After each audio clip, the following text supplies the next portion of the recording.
The big question, hanging over Brussels like a fog. Where is Salah Abdeslam? One of the two brothers from here involved in the Paris attacks.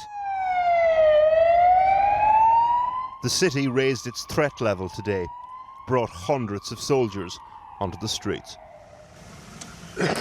These sorts of scenes feel like they're becoming the order of the day. Police in Paris found a hire car registered to Salah. Another question to his eldest brother, Mohammed.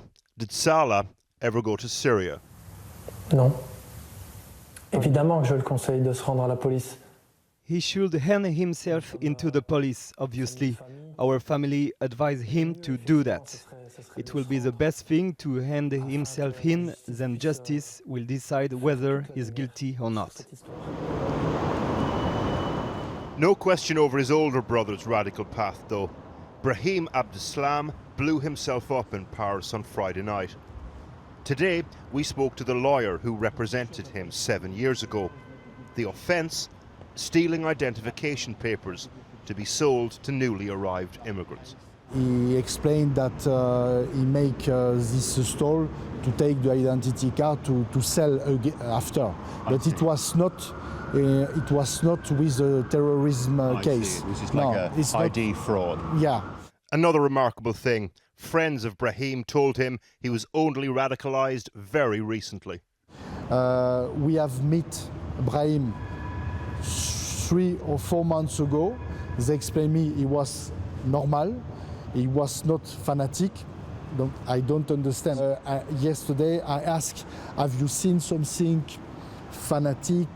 And they say no, nothing. He was like you, like me. Molenbeek in Brussels, where the brothers lived, has become Europe's most notorious neighbourhood this week. The scene there yesterday. A host of violent jihadists have come from here. This man was in charge of the municipality for 20 years. In terms of social integration in this community, were you like totally asleep on the job? I think we were blind to Syria, for example, he says. The big mistake, a small radicalized core. We didn't see the danger when these young men started going to Syria. We let them go.